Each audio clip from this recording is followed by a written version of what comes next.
Not everything is as it seems this month, and we are going to need to stay observant and use our best pattern recognition skills in order to decipher the truth about something. Our first card out for August is Joker with Temperance.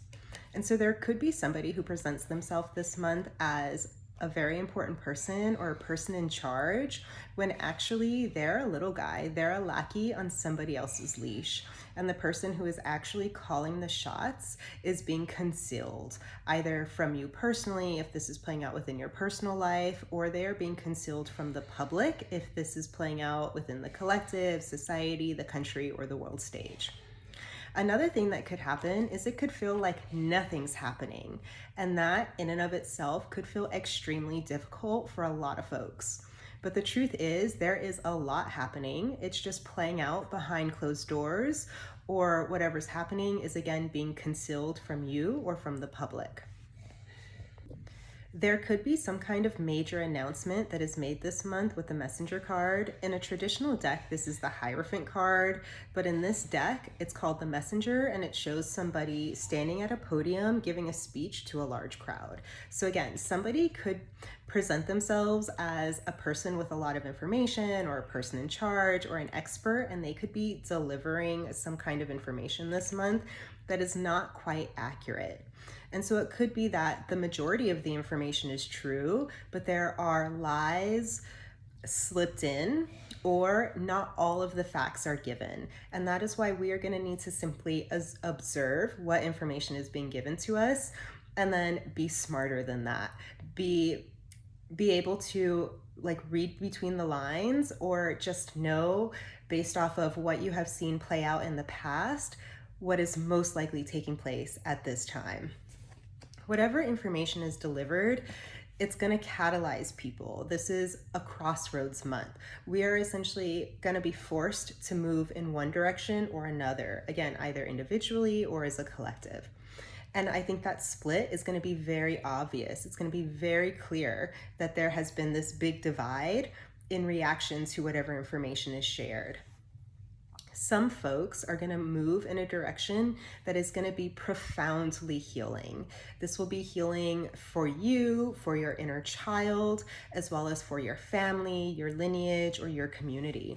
And that's the direction you want to go in reaction to whatever information is shared. Some folks are going to be called or feel this inner nudge or inner push to walk a very unique path, or to make very different choices than the choices they have made in the past, or perhaps choices that have previously been considered appropriate, right? So we have this creativity card, and you can see this beagle who's covered in blue paint. Basically, it's you're going to be called to be your most authentic self, and not just be that person in private, but to be that person publicly, or in a way that others can see. So you may be essentially propelled to take actions or walk down this path that is a very unique journey, or that breaks with the mold in some type of way. And this could be extremely difficult with this Eight of Swords. It could bring you a lot of fear, a lot of hesitation, a lot of anxiety. It's very difficult to be unique. It's very difficult to follow your own path, especially if that path sort of goes against the grain of what you've been taught or what you think is acceptable. But at this point, it's almost like there's no choice. We're hitting that crossroad this month. Something is being shared that catalyzes us down a certain path. So either you're gonna go the route that you've always gone, play it safe, play it comfortable, and essentially get the same results that you've always gotten, or you're going to go down a new path that will be profoundly healing, again, for yourself, your inner child, as well as those outside of you. And this path that is profoundly healing is going to require you to do things in a different way, in a very unique way, and in a way that is true and authentic to you. Now, you may not see a lot of return on your investment, so to speak, by going down this unique path, or by going down this sort of new path. And that could tie back to that first card where it's it seems like nothing's happening, and that in and of itself is difficult, but things are happening. It's just, again, playing out behind the scenes. And so if you go down this new path, it may not feel very rewarding at first, or maybe it won't feel very rewarding immediately. And it's going to require almost like tenacity to keep going because of that. And so the advice that we have here is to acknowledge and celebrate yourself, celebrate your victories, your small wins, to acknowledge every time something is difficult and you do it anyway. Nobody's going to see that. Nobody's going to stand up and clap for you. You're going to have to do that for yourself. You're going to have to acknowledge for yourself, this was really difficult. I was afraid to do it and I did it anyway. And that in and of itself is a victory. And you're going to need to celebrate yourself in order to essentially have the endurance to keep going. And you're going to know you're on this path. Well, you're going to know anyway, but you'll know you're on this path because you're essentially following your heart. You are taking the steps that are true to you, right? You are living as your most authentic self, even if that rubs people the wrong way. You're following where your heart and your soul are asking you to go. And if that's what you're doing, if you are in this energy of being your most authentic self, living the life that feels the truest to you, following your heart, following the nudges that your soul is giving you, especially when it's difficult or it breaks the mold or it sends you down a path that perhaps others in your family or in your community have not gone down. If that's the path that you're going down, then every step you take is actually a small victory, and you should acknowledge and celebrate yourself for that tenacity. One of the biggest lessons we're going to learn this month is that on this path, in pursuit of what is emotionally filling to us, it's like on this heart path, if you're following the calling of your heart, you are going to need to be very mindful of how you spend your energy and how you spend your resources. And the advice here is essentially to say absolutely not to anything that drains you and does not give back. And so you're going to have to almost be cutthroat about who and what you engage with, and who and what you say, actually, that's not for me. I'm not going to engage in this. I'm not going to interact with this.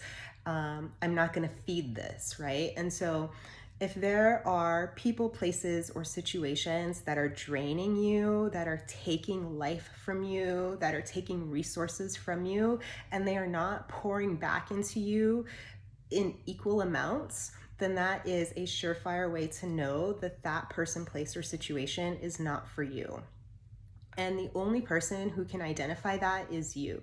So you're going to need to be very aware of your resources. And that includes, of course, your physical resources, your money, any kind of like thing that you have to offer another person, whether that's service, or you make something, or you sell something, or this has to do like within your work environment, whatever it is.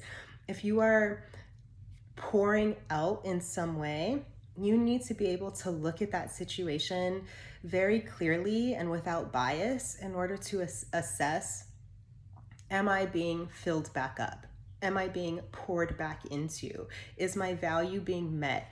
Is my time being honored?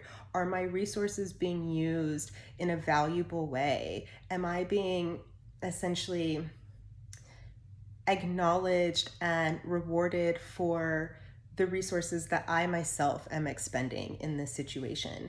And whenever you do that sort of self-assessment and discover, actually, no, I am being drained, but I am not being filled back up, then you are gonna have to say no. You're gonna have to disengage from that situation. You're gonna have to perhaps block that person, place, thing, situation, environment, whatever it is, whether that's like literally blocking them on social media or on your phone, or putting up more of an energetic block between you and that external situation, or between you and that person, so that you're not constantly feeding that situation without being poured back into. On a larger scale, because I think that a lot of what's going to play out this month is really going to happen like in the public eye.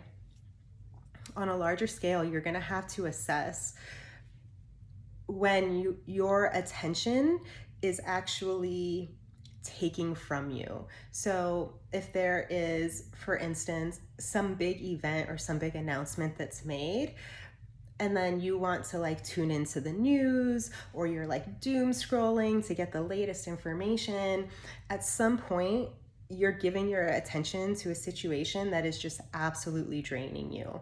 And when that happens, you're going to have to disengage and take a step back. And that is not to bypass anything. That is so that you can maintain, it's like maintain your autonomy and maintain your clarity. Because again, whatever is presented to us this month is not the full picture. It is not the complete truth. There's going to be a lot of BS swirling. And so that's where you're going to need autonomy, your sovereignty, and your clarity in order to assess what's real and what's not, and when you should engage with something and when you shouldn't.